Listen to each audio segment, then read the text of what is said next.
I'm ready to stream. Would you guys miss us or something? So there's something different about this trip. We've never left on a Sunday. I'm excited because that means tomorrow is not going to be everything's closed in town. That's true. I'll go first. That's tradition. Oh, by the way, notice anything? Your face looks like you're 12. All right, here we go. Just aiming and go.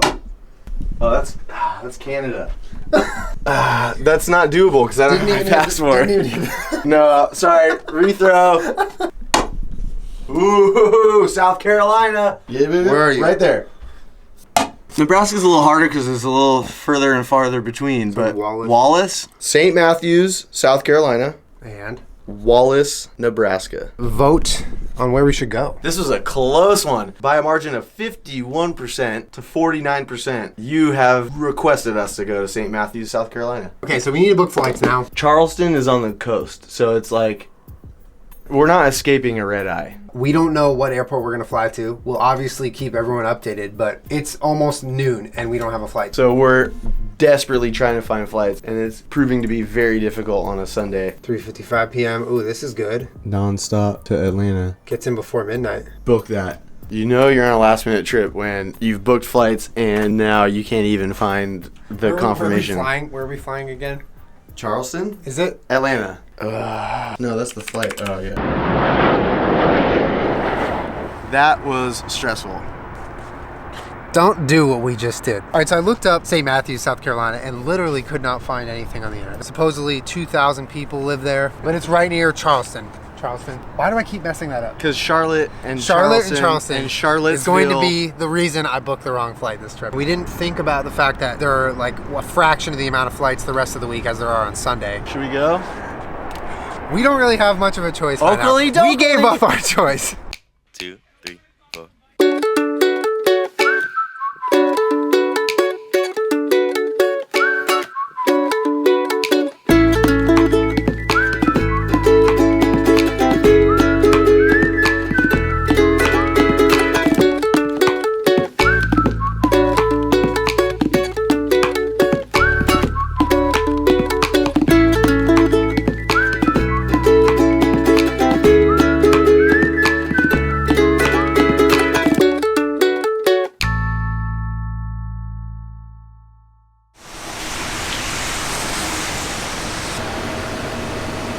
This is an adventure hat.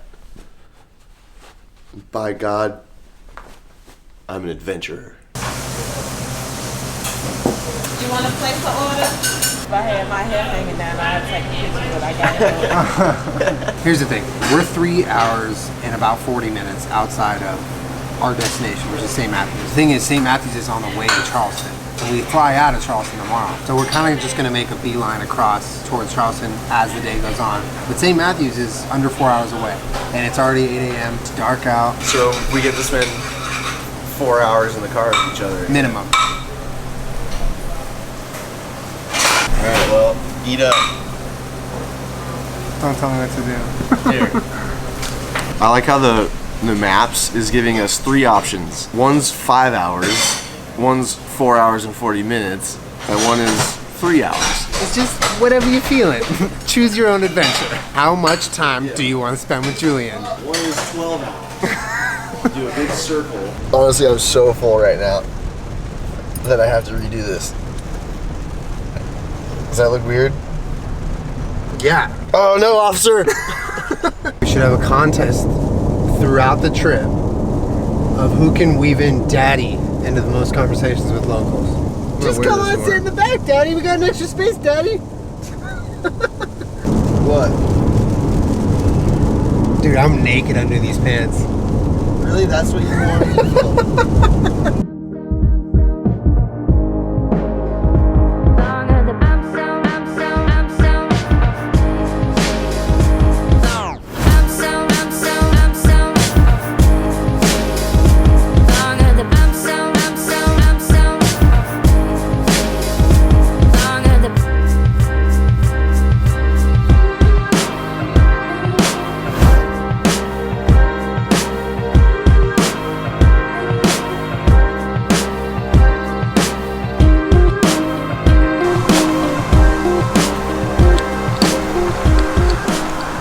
What did she say exactly? I I was flying and I thought you were behind me. I thought you were behind me. So she honked because I wasn't listening. I thought she was talking to you. And she said, dude, and honked and said, there's a tornado warning, and then like frantically drove off. So we're like 20 minutes outside of. Yeah, we're close. And you know what's weird is the moment she pulled over, I was getting a high wind velocity alert on the drone. Really? And then she said that. What's the move here? We just keep driving it? We just gotta keep going. I can check the weather. Tornado warning for Orangeburg County, South Carolina. We're going like right towards where the path of the storm is supposed to be going. If we have to, we shelter somewhere. Let's just get there and then we can assess the situation. It's like an amber alert, like an emergency alert on my iPhone. Tornado warning in this area till 1:15. Take shelter now. Check local media. That's not good. But like if we're driving directly into the storm, like we got to turn around. Well, I don't know. I'm just scanning the horizon. But I mean, these clouds are freaking me out. They're super low and they're moving really fast. We got the warning that literally just said shelter in place, but we're like in a car in the middle of nowhere. You know what's freaking me out is I don't see any more cars anywhere. Oh, There's one. That red is where we gotta be careful of. So if you play the radar, it's moving north.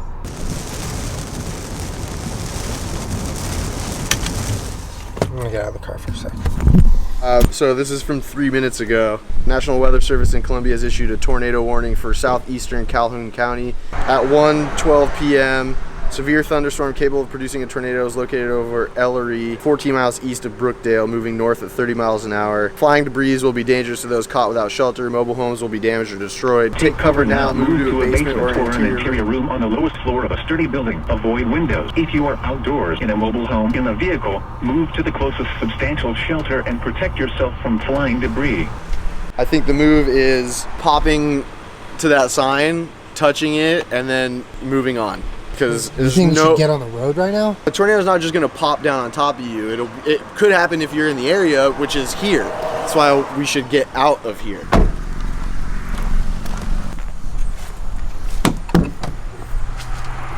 I beat you. Drum roll, please.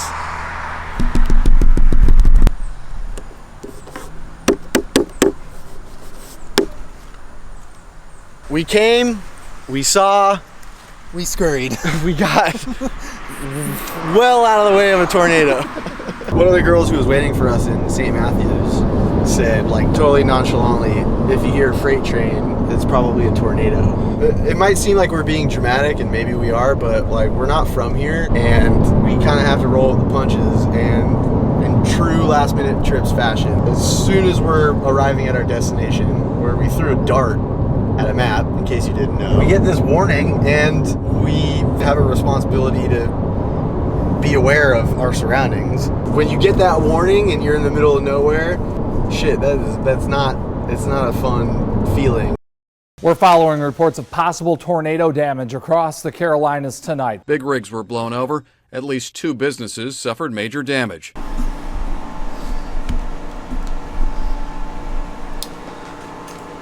Okay, well, we have a place to sleep.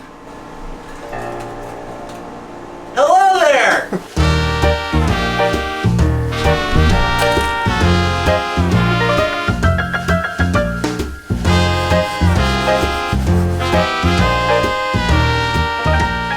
We're here in our tiny house. Normally right now we'd be just leaving. Yeah. You know, or who knows what we'd have been. I feel like we keep trying to compare this trip to like how it should go, and the reality is there's no rule. It just goes how it goes. So let's saddle up. Let's saddle up. Get on my back. There's a saddle already. I was gonna say tighten it real fucking tight, and let's go exploring. Do you like my hat? I do.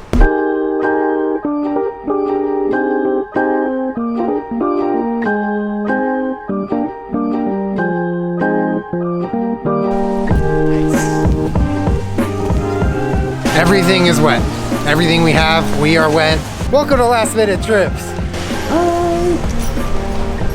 want to pet him. I want to pet him. Come on. One of the motors on the props snapped, and I have no idea how or why. There were high winds in the sky. Because I remember there was one gust that shot it backward, and then I got the alert for high wind, and then I landed and it's broken. That had to be it. Well, that's probably better that the drone wasn't in the air, because this would have been Bad. Yeah. That's true. Blessing in disguise. Sort of, you're right. We're trying to find like local attractions or something to fucking do here. We are in it, boy. All right, it looks like it's letting up. Let's go.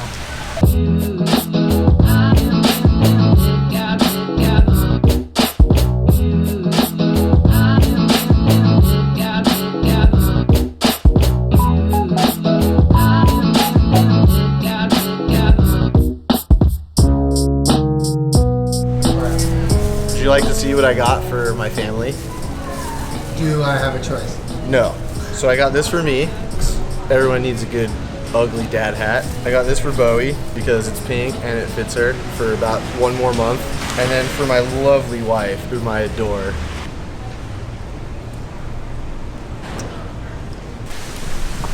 All right, so we've had little to no options of what the weather will let us do this trip. And as you can see, it's still pouring rain. It has not stopped. So we found a tour of a haunted jail where starting in 1800 to 1930, prisoners were housed in this jail and many, many of them died in this jail. And now we're on our way to that tour because this is the most last minute trips we have done.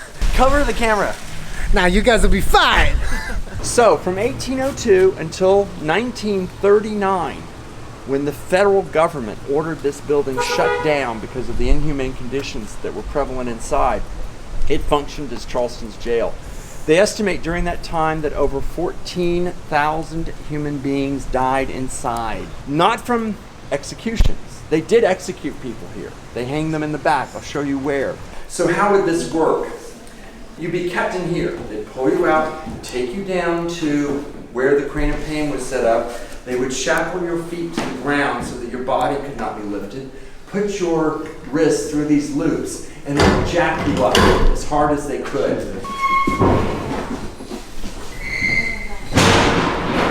Imagine a new prisoner arrives. He's dangerous, so he's heavily shackled. He's brought in from the front. And the first thing they would do was check to make sure nothing was going on inside there that might threaten the guard. So he would use these peepholes. Once the guard opened the door, he'd look like this. And he'd look to the right and the left very quickly to make sure that there is no escaped prisoner waiting to ambush him as he walked in. They did not separate women from men. Oh, wow. Duddy and Fisher are responsible for having killed as many as 120 men over the course of 18 months, making Lavinia Fisher America's first female serial killer. And she haunts this jail. She's been seen many times from the windows looking out. Some of the guys have seen her. She's also one of the few ghosts in this jail that will attack people. She takes 3 fingers and she will swipe your back, or she'll swipe the back of your leg or the back of your neck. And she tends to go after men, although on a bad night she'll attack anybody. You can see where things would drip through at night. So if you were looking around trying to find a place to sleep, you'd always be worried about what was going on above you. I'll show you down there, so follow me. Where's the wheelchair? Oh my god. Jesus. That's just right there, guys. Ah! There's a person in there. She's really scared. You scared her. I'm sorry, she scared me. Here we go. So yeah, I'm going to take you down. We're going to drop down 3 steps. So just, it's another set of spirits who claim that they were his victims. And they'll complain that they were never given any ether, they were never given any anesthetics. This room right over there, you're welcome to go look in there, is a little room. Here, let's go in, come on. I have had several actually encounters with a spirit that we think died in one of these things. He likes to call himself Animal. When you ask him what his name is on the EVP machines, his answer is always Animal. And he's been seen crawling around the floor. In paranormal circles, they call those crawlers, and they usually crawl backwards. And he likes to pretend he's an animal. He'll make animal noises, and he'll grab people by their ankles. And I've had a few encounters. This room is fucked. I tried to fucking do a video on the phone with the full flash, and it just wouldn't get bright. It wouldn't get bright. It just stays dark. It wouldn't get bright. Watch. The spirit box goes, and then the guy will go, didn't you hear it? Just say, get out of here, I'll kill you. Black. You go, It's black. We're staying in the other room the whole time. That would have been fucking so scary. It was very scary. Why'd you? Terrified. I gotta pee so bad. I'm more scared about what's gonna happen in my pants than anything in there. I'm kind of jealous that this dude can have conversations with these spirits. Like, I want to fucking talk to them. one of the rooms up there that was passed. What's up, dude? Oh, you took a picture of the tour group. And they said, Randy, no. There was no, like just now walking down, there was nobody in the room. Chills. That's cool. There was no one in there? There was no one in the room. And this is an Addams Family reunion, folks. These people look strange. When did They're the picture get taken? about 3 weeks ago.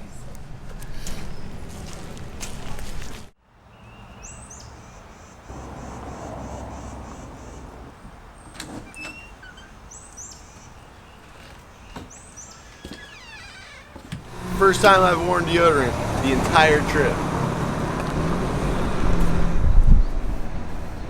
Done did it. We done did something.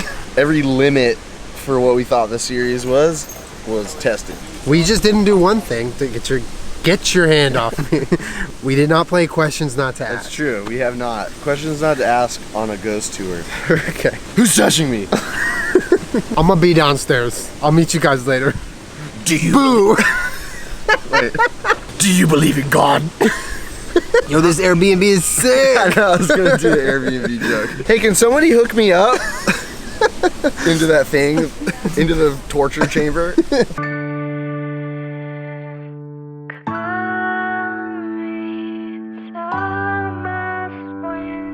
There's a bit of a contradiction in what we do, in that we choose to take a last-minute trip, but we don't really get a say in much else. And even on our 6th go at this, chasing random across our continent, I still don't know if there is a right way to do it. But in doing this over and over, it becomes easier to understand getting home from a trip like this and itching to do it again. So if you're seeking adventure, I got some travel advice for you. Go where the wind blows you. Unless it's blowing really, really hard at you. Then maybe pick a different way.